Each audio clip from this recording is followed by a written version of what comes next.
it just always takes longer than you think.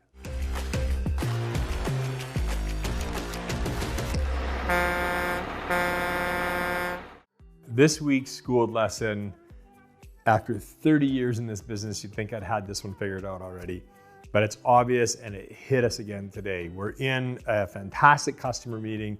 We think this is a short sales cycle. It's well prepped, it's highly qualified, it's friendly, it's like a dream setup. And we get into the meeting, it's a big meeting, all the right constituents are there. And kind of like the sponsors of the meeting are into it, the leaders of a company are into it, and then the operations folks get at it and they start coming up with all these really great questions that nobody's really thought through. And they didn't, and it was just, so before you know it, we're like into working through timelines and how certain things would work. And at the end of the day, we didn't close the sale today because we still have to think through a whole bunch more things with the customer. And it's just a fantastic example of that. It just always takes longer than you think. So today we had a big meeting with a customer that we're working with. It was a large group of people. It's an organization that we're going in. We've already got the sale, but we're really taking a look at how we're actually going to be working with them.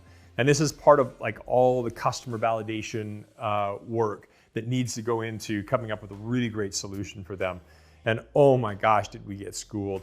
By the time we got done this meeting, what we thought we were selling them and what they thought they were buying was actually, kind of the same, but significantly different, because they had identified several areas where this type of solution that we're providing them works much better. And the original idea or proposition that we were working with actually isn't really all that applicable.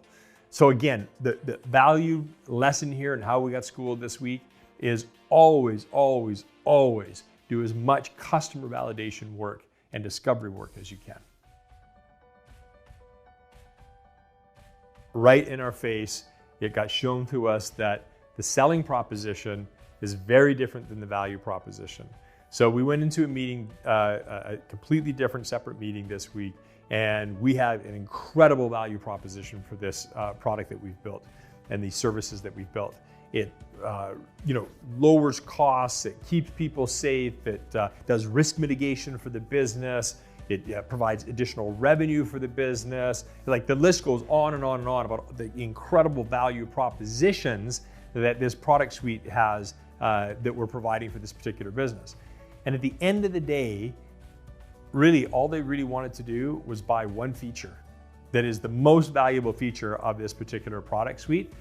And all the rest of the stuff, which is the overall value proposition and ROI around it, it's interesting. And eventually that's what will make it very differentiated and tough for us to be replaced.